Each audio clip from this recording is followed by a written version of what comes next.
Hey everyone, Kyle here. Excited to bring you a quick guide on the Draft Alchemist Basic Edition. This is a Chrome plugin for DraftKings best ball drafts. It's designed to help you identify and leverage correlation opportunities during your draft, specifically for weeks 15, 16, and 17, the best ball playoffs. I won't go through the installation process, but it's a standard Chrome plugin. You are most likely going to want to pin it, at least while you're drafting, because it will refresh every time you open and close it. It refreshes every time because this is a limitation of Chrome plugins, and the plugin is reading the page exactly as you do. It's not interfering with the server or the backend at all. When you open it or hit the refresh button, it will scroll through your players and read them just like you would. I'm going to open it now and show you exactly what that looks like. Okay, as you saw, it read through the roster and imported that onto a table. I'll give you some context. We're currently in a slow draft, round 16. I am up and ready to pick. So with that framework, we're going to go ahead and take a look. The late rounds, rounds 16 through 20, are the perfect opportunity to build out correlation with your final picks with an already established team. So let's go ahead and look through each tab so you have an understanding of what the tabs mean and how they can help you. Tab 1 is Players. This shows your roster by position, player name, team, and their week 15, 16, and 17 matchup. It's extremely useful and most useful early in drafts when you want to build out that 1, 2, 3, 4 player correlation quickly. If you can imagine just 3 players being here, you can quickly look and see, is there any overlap? Are there any good targets that fall into this selection of teams? Very helpful early in the draft. Also helpful later because with respect to the quarterback position, because you tend to want to focus stacks around quarterbacks. Not necessarily, but yeah, that's how most people do it. So in this example, Bo Nix, Green Bay, Jacksonville, Kansas City. Just to give you an idea that it's nice to quickly look and see what your quarterback's matchups are, or really any other player that you have on your roster. Let's go ahead and look at tab number 2, which is team correlation. There's the QB column. You'll see a check mark if you have any QB from that team, not necessarily the starter. So, for example, in this roster, we have Anthony Richardson, check mark, Indy. You could have, who's that backup in Kansas City? Gardner Minshew for Kansas City. You'd have a check mark. That is not going to come up that often, but it's something to be aware of. Team number column is the number of players you have from the team in the team column. Pretty self-explanatory. Then you have your week 15, 16, and 17 columns. What this quickly shows you is how many players you have from this team's matchup in week 15, 16, and 17 on the opposing team. So for example,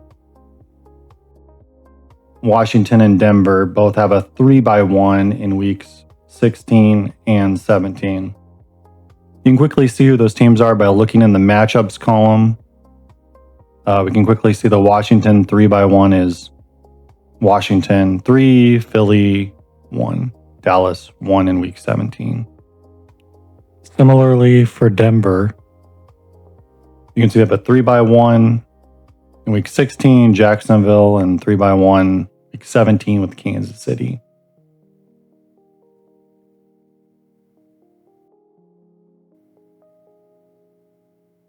Below this, you can see smaller stacks, one-offs. San Francisco, for example, has a 1-by-2 in week 16. They're the inverse side of that Indy matchup.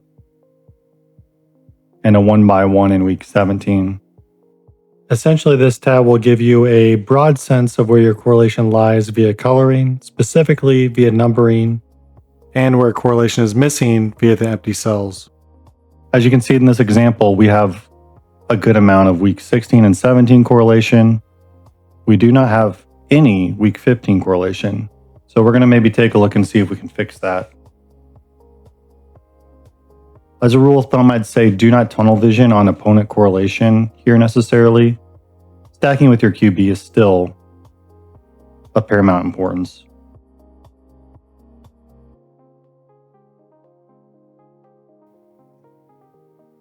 Okay, so we've identified that we have a weakness in week 15.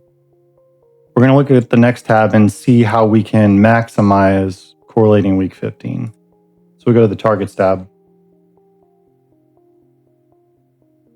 Like the team correlation tab, it shows team, the number of players from that team, and then it has written out their week 15, 16, and 17 schedule. You'll notice a few colors here. If it is uncolored or the same as the background, it means that, for example, if I select a New York Giants player, it will only correlate in this one specific matchup. It doesn't appear anywhere else on this list. If I select a Green Bay player, it will appear twice. Yellow is twice, uncolored is once. So if, for example, we select a Green Bay player, that'll give us a 3x1 with Denver and a 1x1 with Chicago. This tab automatically, and the prior tab, automatically organized by the number of team players you have. So you can quickly see where you're going to build a 3x1 or a 2x1 because it is organized by the number of players. So what that means is, you select a Green Bay player, you're getting a 3x1 and a 1x1. You select a Tennessee player, you're getting a 1x1 and a 1x1. You can build stronger correlation at the top where you have more players. We're going to go ahead and take a look at a different draft here since I don't have any 3 triple correlations. So let's take a quick look at another draft here. Same deal. We're going to open it up. It's going to parse the roster into the table. All right. So as you can see here, green appears 3 times. Any Green Bay player we select is going to give us triple correlation through every single playoff week. That's very strong. However, in this situation, we can also see that they would be 1x1s, 1x1s, and another 1x1. Okay, so that's good that it's over multiple weeks, but it's also only a 1x1. In the same example, we can see that a Dallas player would give us a 4x1 and another 1x1. So what's stronger? It can be difficult to tell from just this table, so we're going to take a look at the team correlation tab to see if we can recognize a differentiator. So we know from the targets tab that a Green Bay stack is going to give us a 1x1 in week 16. We're probably going to want something stronger. I can tell from this team that week 16 is uncorrelated. We can get a 4x1 instead of a 1x1. So with Dallas, I can see that immediately. Number of players, Dallas still also gives us a 1x1 in week 17. And that is likely a stronger play than Green Bay, even though Green Bay gives us a 3-week correlation. Keep in mind the tool does not make the pick for you. The optimal use case is going to be slow drafts where you have time to review the information given to you. However, in a fast draft, it gives you some things you can quickly see that you can react to. I can quickly say I don't have any week 16 correlation. I can then go over here and quickly see the list of teams, see teams that are stronger. Maybe I should look at a Dallas, Green Bay, Tennessee player.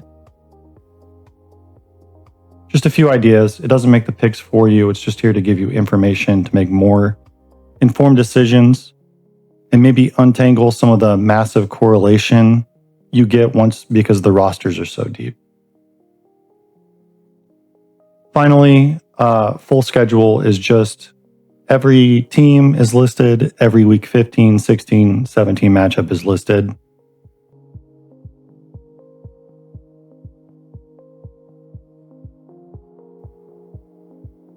But it's just useful for a quick reference. You can quickly, easily open it, look and see what a quarterback's matchup is, for example, that sort of thing. Let's go ahead and head back to our original draft and make a pick.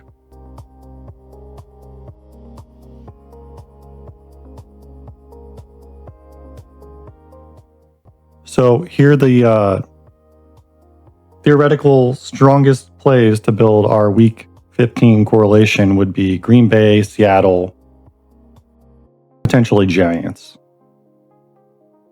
I've already looked at it. I know that there's not really a player here that I'm super intrigued by other than maybe Arroyo. However, my current build for my team is a 3-5-5-2. I don't necessarily want to be building out tight end that deep. I want to target receiver here. So knowing that I'm leaning receiver, there's not really a great option for Green Bay, Seattle. How can we make that work? I'm seeing a very strong correlation here with Jacksonville.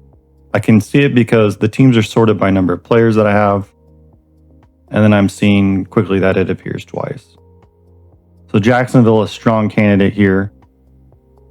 As you can see, I already have queued up a player, Dyami Brown. And he's definitely a scroll down player for me.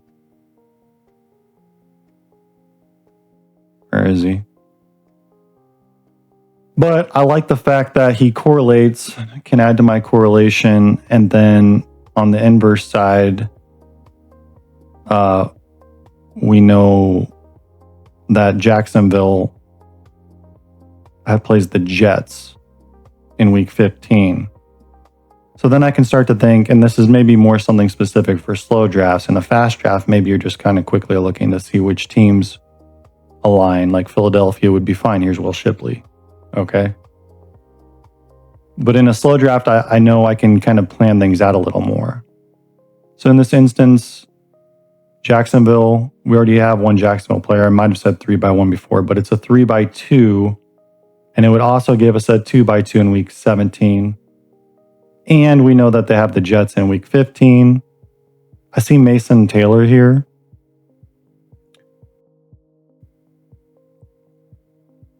Let's see how many picks I have up till my next pick. So 199.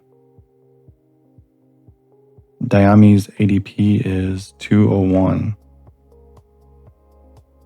So while I ordinarily wouldn't want to build this way, I can see based on ADP that maybe I want to go Mason Taylor and then come back around with Dyami Brown.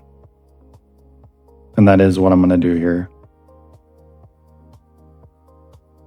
Select Mason Taylor. Add Dyami Brown to the top of the queue. Hopefully he comes back around. If not, I have other receivers I like. It's fine. Jacksonville is now green. Green because every single selection will correlate 3 times. Maybe a cheeky Parker Washington late might be interesting. But anyways, you can see how it quickly will build up and give you a quick visual representation of how your team correlation is building out. Give you some information and options to react to as the draft goes. A final tip before we head out would be to use it more as a reference book than a guide. While opponent correlation is useful, team correlation is still king. A 3x1 is perfectly fine. A 3x2 just gives you more outs if the game blows up. Anyways, thanks for checking out the Draft Alchemist Basic Edition. Hopefully this helps you make cleaner and sharper decisions in your drafts. Later.